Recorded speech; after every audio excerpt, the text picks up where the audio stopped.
जनमन में आज एक बड़ा सवाल, क्या उत्तर प्रदेश के मुख्यमंत्री योगी आदित्यनाथ आतंकियों के निशाने पर हैं? यह सवाल इसलिए क्योंकि लखनऊ में उत्तर प्रदेश विधानसभा के अंदर एक खतरनाक विस्फोटक तो मिला ही है, अब आतंकी संगठन जैश ए मोहम्मद का एक धमकी वाला टेप भी सामने आया है। इस टेप में योगी का नाम लेकर उन्हें निशाना बनाने की बात कही जा रही है।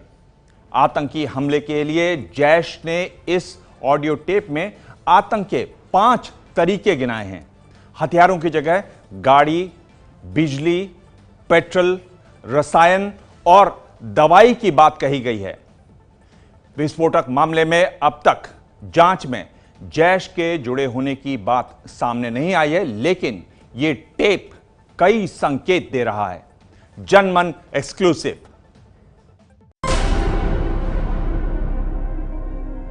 एक हाई एक्सक्लूसिव था जो एक खतरनाक विस्फोटक है और वह खतरनाक विस्फोटक मुझे यानी उसकी यद्यपि मात्रा कम थी, 150 ग्राम ही वह है।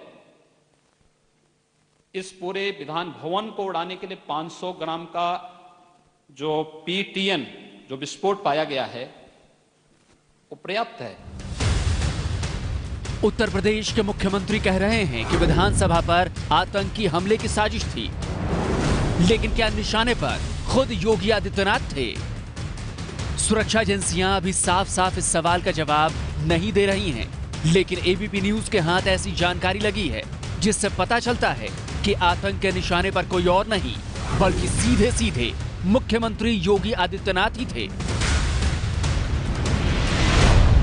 खतरनाक आतंकी संगठन जैश ए मोहम्मद ने एक ऑडियो टेप जारी किया है, पहले उसे सुनिए। मोदी और योगी दरअसल अपनी ताकत और दुनिया भर में अपनी हिमायत के नशे में चूर हैं। इनका ये नशा इंशाअल्लाह अनकरीब इनके दर्द सर में तब्दील होने वाला है। और अब तो इंतकामी जिहाद, जिसे कुरान मजीद इंतिसार का प्यारा नाम देता है, रिवायती असलहा का मोहताज नहीं रहा। अब बम, गोली, बारूद, बंदूक, लांचर और ट्रेनिंग की भी ज़रूरत नहीं रहती। गाड़ी, बिजली, पेट्रोल, खाद, रेत और दवाइयों के जरिए लोग बड़ी बड़ी कार्रवाइयाँ कर लेते हैं। मोदी और योगी नशे में न रहें। इस टेप में साफ साफ धमकी दी जा रही है कि अब गोली और बंदूक की जरूरत नहीं, अब तो खाद, रेत, दवा और बिजली से ही तबाही फैलाई जा सकती है। यूपी विधानसभा में PTN नाम का जो विस्फोटक मिला है वो दवाओं में भी इस्तेमाल किया जाता है। अब बम, गोली, बारूद, बंदूक, लांचर और ट्रेनिंग की भी ज़रूरत नहीं रहती। गाड़ी, बिजली, पेट्रोल, खाद, रेत और दवाइयों के जरिए लोग बड़ी बड़ी कार्रवाइयाँ कर लेते हैं। मोदी और योगी नशे में न रहें। जैश ए मोहम्मद का ये ऑडियो टेप इसी बुधवार को जारी किया गया था।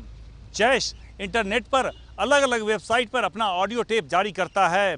एक हफ्ते में ये दूसरा ऑडियो टेप है और लगातार दूसरी बार इसमें योगी आदित्यनाथ को धमकी दी गई है। देखिए, जितने भी आतंकवादी संस्थाएं आज के दिन हैं, सब इस्लाम बेस्ड है। इसका ये मतलब नहीं है कि हर इस्लाम का फॉलोअर आतंकवादी है, लेकिन इसका विपरीत ज़रूर सच है कि हर आतंकवादी जो पकड़ा जाता है वो इस्लाम का फॉलोअर मिलता है। और आज के दिन योगी जी को एक हिंदुत्वता के प्रचारक या प्रतीक माना जाता है, तो जाहिर है अगर वो रिलीजियस ग्राउंड पे उनको टारगेट करेंगे। सिर्फ 36 घंटे के भीतर जैश ने दूसरी बार योगी और मोदी को धमकी दी है। इस ताजा टेप से पहले आए टेप में भी मोदी और योगी का नाम लेकर भारत में हमले की धमकी दी गई थी। इस धमकी के बाद अमरनाथ यात्रियों पर हमला हुआ था। हिंदू इस वक्त बहुत बड़ी गलती कर रहे हैं, ऐसी गलती जिसका उन्हें बदतरीन खमियाजा भुगतना होगा। हिंदू इस वक्त बहुत बड़ा जुल्म ढा रहे हैं, ऐसा जुल्म जो अनकरीब 10 गुना ताकतवर होकर उनके घरों का रुख करेगा। मोदी और योगी अपनी कौम को इस हलाकत की तरफ ले जा रहे हैं। इस धमकी के चंद घंटे बाद आए एक और ऑडियो टेप में बिना बंदूक के हमले की धमकी दी गई और इसके बाद यूपी विधानसभा में विस्फोटक मिला। धमकी तो बहुत देते हैं, कहा जाता है कि जो गरजते हैं सो बरसते नहीं।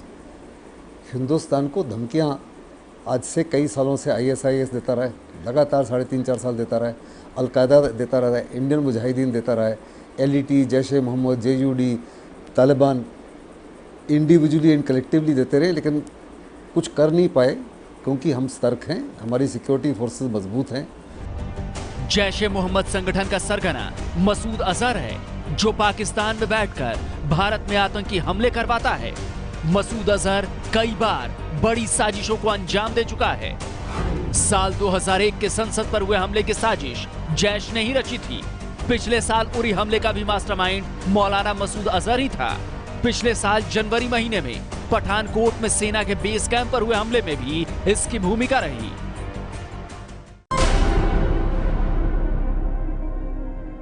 एक विधानसभा के अंदर ऐसे खतरनाक विस्फोटक का मिलना कोई मामूली घटना नहीं है।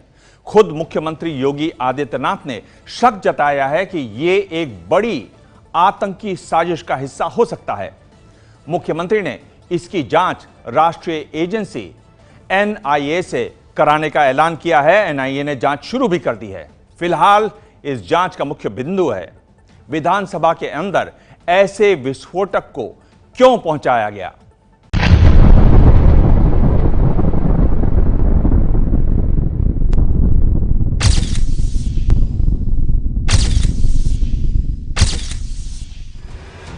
क्या मुख्यमंत्री योगी निशाने पर थे या विधानसभा को उड़ाने की साजिश थी?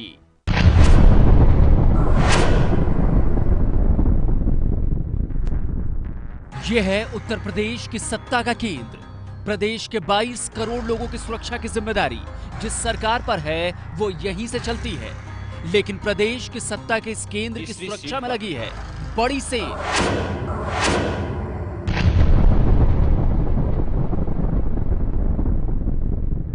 यूपी विधानसभा में सुरक्षा में चूक का ऐसा मामला जिससे सरकार हिल गई है। सुरक्षा एजेंसियां सन्न हैं। विधायकों से लेकर मुख्यमंत्री तक सबके होश उड़े हुए हैं। यह एक बड़ी विचित्र स्थिति है कि हमारे नेता प्रतिपक्ष की सीट के ठीक तीसरी सीट पर 12 जुलाई को जब यहां पर प्रातःकाल विधान भवन के कर्मी सफाई करने के लिए आए होंगे, उनके साथ मार्शल और सुरक्षा कर्मी आए होंगे, तो वहां पर एक पुड़िया में एक कुछ सामग्री वहां प्राप्त हुई थी। ये बात सामने आई कि यह एक हाई एक्सप्लोसिव था जो एक खतरनाक विस्फोटक है। यानी जिस विधानसभा में प्रदेश के 403 विधायक और खुद मुख्यमंत्री मौजूद थे, उसी विधानसभा में तमाम सुरक्षा चक्रों को भेदता हुआ एक बेहद खतरनाक विस्फोटक भी वहां पहुंच चुका था।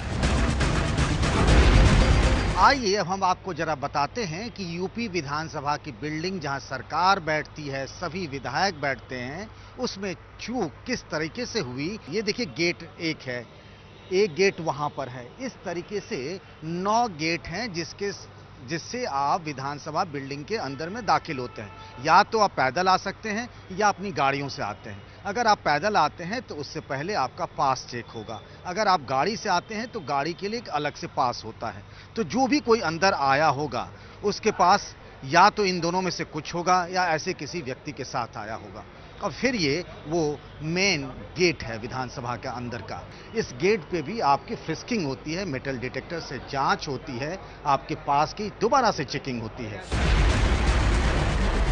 इतनी चेकिंग के बावजूद करीब 150 ग्राम PETN नाम का विस्फोटक न सिर्फ विधान भवन के अंदर बल्कि सीधे विधानसभा में एक विधायक की सीट तक पहुंच गया। जिस जगह यह विस्फोटक मिला वो मुख्यमंत्री योगी आदित्यनाथ की सीट से बस कुछ ही दूरी पर थी। विधानसभा में नेता प्रतिपक्ष की सीट के पीछे तीसरी पंक्ति में यह है वो सीट जिस पर समाजवादी पार्टी के विधायक मनोज पांडे बैठे हुए हैं। 12 जुलाई की शाम जब ये विस्फोटक मिला उस दिन भी मनोज पांडे विधानसभा में मौजूद थे, लेकिन इस बात से पूरी तरह बेखबर कि वो बारूद के ढेर पर बैठे हैं। मैं कुछ भी नहीं मालूम, टीवी से ही हम सुन रहे हैं इससे बस। मनोज पांडे की सीट के नीचे एक पुड़िया में 150 ग्राम खतरनाक विस्फोटक था। ये मात्रा कितनी थी इसका अंदाजा आप इस बात से लगा सकते हैं कि 500 ग्राम PTN विधानसभा की इस पूरी बिल्डिंग को उड़ा सकता है। सवाल ये भी है कि जो भी इसे लेकर अंदर गया उसका मकसद क्या था? क्या इस आतंकी साजिश के निशाने पर थे खुद यूपी के मुख्यमंत्री योगी आदित्यनाथ? आदरणीय मुख्यमंत्री योगी जी की हत्या की साजिश थी। उसमें भले ही पूरी विधानसभा उड़ जाती और ये साजिश विदेशी ताकतें और देसी ताकतें मिल के उन्होंने किया होगा। हमारी हत्या करने का भी मकसद हो सकता है और साथ ही साथ लोकतंत्र की हत्या करने का भी मकसद हो सकता है। ये बहुत बड़ी घटना है, हिंदुस्तान की सबसे बड़ी घटना है। इसमें मुख्यमंत्री की हत्या करने का भी हो सकता है, किसी की भी हत्या हो सकती है। यूपी के बाहुबली विधायक मुख्तार अंसारी तो यहां तक कह रहे हैं कि जैसे ये विस्फोटक अंदर पहुंचा है, संभव है वैसे ही डेटोनेटर भी अंदर ले जाया गया हो। मैं समझता हूं कि वो विस्फोटक के अलावा भी अभी कई चीजें जैसे रिमोट और डेटोनेटर, बारूद में आग लगाने का सामान, वो सब यहीं कहीं रखा होगा। हालांकि विस्फोटक मिलने के बाद से केंद्र और राज्य की सुरक्षा एजेंसियां पूरी तरह सक्रिय हो गई हैं। चप्पे चप्पे को खंगाला जा रहा है। मुख्यमंत्री आदित्यनाथ खुद ये मान रहे हैं कि ये कोई बड़ी आतंकी साजिश हो सकती है। साजिश का हिस्सा है। यह एक खतरनाक आतंकी साजिश को अंजाम देने की साजिश का हिस्सा है। कौन लोग इस साजिश में लगे हैं, इसका पर्दाफाश होना आवश्यक है। और इसलिए मेरा अनुरोध होगा, एक कि सभी जो भी कर्मी यहां पर कार्यरत हैं उनका पुलिस वेरिफिकेशन जरूर हो जाए। दूसरा, इस प्रकरण की पूरे उसकी जांच NIA से जरूर हो। NIA की जांच के ऐलान के साथ ही लखनऊ पुलिस ने भी इस मामले में अज्ञात लोगों के खिलाफ मुकदमा दर्ज कर जांच शुरू कर दी है। पुलिस फिलहाल 2 थ्योरी पर जांच कर रही है। पहली ये कि किसी विधायक ने ज्यादा सुरक्षा पाने के लिए ऐसी हरकत की हो या करवाई हो, और दूसरी वो जो बेहद गंभीर है कि किसी आतंकी के स्लीपर सेल ने विधानसभा की सुरक्षा का अंदाजा लेने के लिए ऐसा किया हो। इसकी पूरी तरीके से जांच होनी चाहिए। जिसकी कुर्सी के नीचे मिला उसकी भी जांच होनी चाहिए। विधानसभा में विस्फोटक कैसे पहुंचा, किसने पहुंचाया, क्यों पहुंचाया, इन सवालों का जवाब अभी ढूंढा जा रहा है। लेकिन इसके पहले ही सुरक्षा के नियम और सख्त कर दिए गए हैं। अब विधान भवन के सभी कर्मचारियों का पुलिस वेरिफिकेशन होगा। विधायक विधानसभा के अंदर अपने बैग की बजाय सिर्फ नोटपैड और जरूरी कागज लेकर जाएंगे। विधानसभा के 6 संवेदनशील स्थानों पर होल बॉडी स्कैनर लगाया जाएगा। विधायकों की गाड़ियां तय पार्किंग में ही खड़ी होंगी। विधायकों और उनके प्रतिनिधियों के अलावा सभी तरह के पासों को निरस्त कर दिया गया है। इसमें पूर्व विधायक भी शामिल हैं। विधायकों के साथ सिर्फ वही लोग अंदर जा सकेंगे जिनके पास पहले से पास है। हालांकि इन नियमों की घोषणा के बावजूद विधानसभा के बाहर कुछ विधायक सुरक्षा कर्मियों की बात मानते नजर नहीं आए। मैनपुरी से विधायक राम नरेश अग्निहोत्री सुरक्षा कर्मियों के मना करने के बावजूद अपने साथ 2 लोगों को अंदर लाने पर अड़े रहे। मान लीजिए सर, आप विधायक हैं? सर ऐसा मुख्यमंत्री का आदेश है। आखिरकार खुद को पत्रकारों से घिरा देख विधायक जी सुरक्षा कर्मियों की बात मानने के लिए तैयार हो गए। हालांकि विधानसभा में विस्फोटक मिलने की घटना के बाद इस तरह की सुरक्षा में सहयोग करना खुद विधायकों के लिए भी जरूरी हो गया है। लखनऊ से उमेश पाठक के साथ पंकज झा की रिपोर्ट।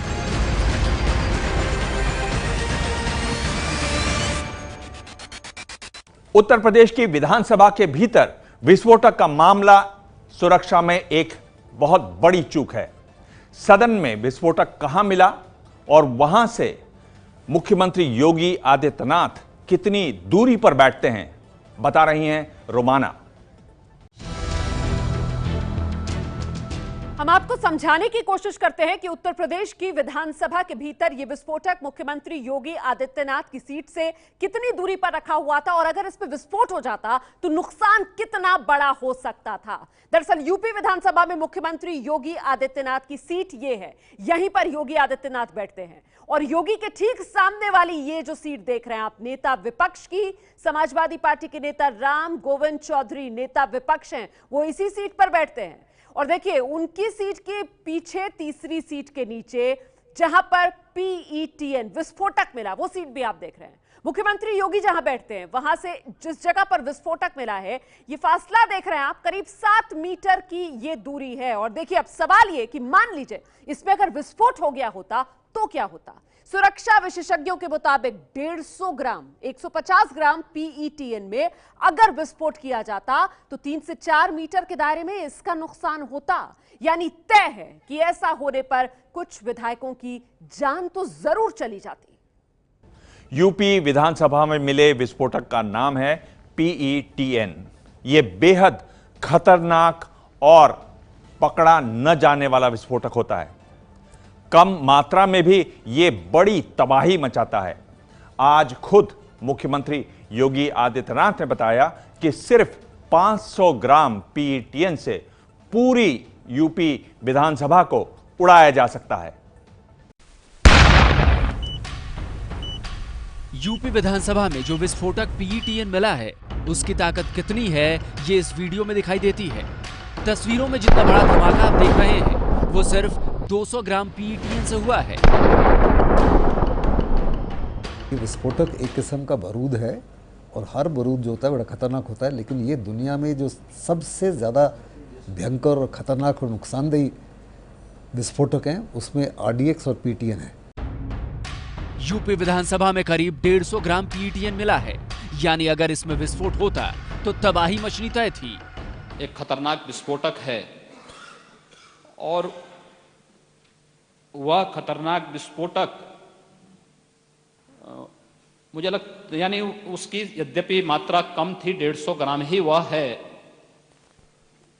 इस पूरे विधान भवन को उड़ाने के लिए 500 ग्राम का जो PETN जो विस्फोट पाया गया है वो पर्याप्त है।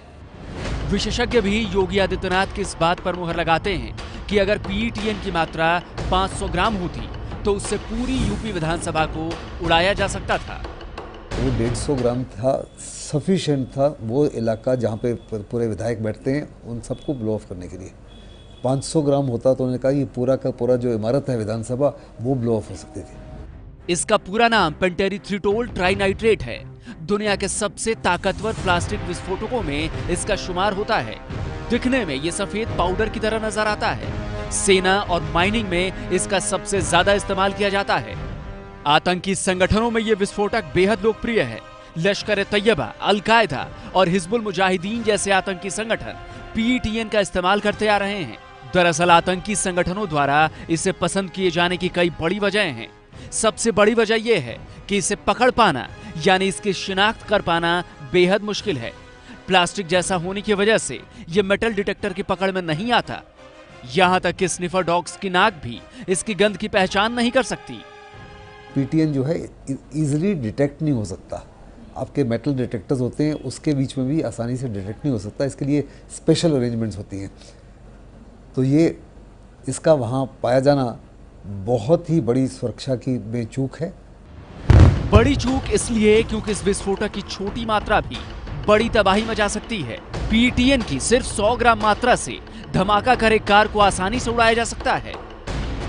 2011 में दिल्ली हाई कोर्ट में हुए धमाके में इसका इस्तेमाल हुआ था, जिसमें 17 लोगों की जान गई थी। 1983 में बर्लिन के फ्रेंच कल्चरल सेंटर पर इससे हमला किया गया। 2001 में इसे जूते में छिपाकर अल-कायदा ने ट्रांस अटलांटिक फ्लाइट को उड़ाने की कोशिश की थी। 2009 में अल-कायदा के आतंकी ने इसे अपने अंडरवियर में छुपाकर नॉर्थ वेस्ट फ्लाइट में धमाका करने की कोशिश की थी। ये है ABP न्यूज़, आपको रखे आगे।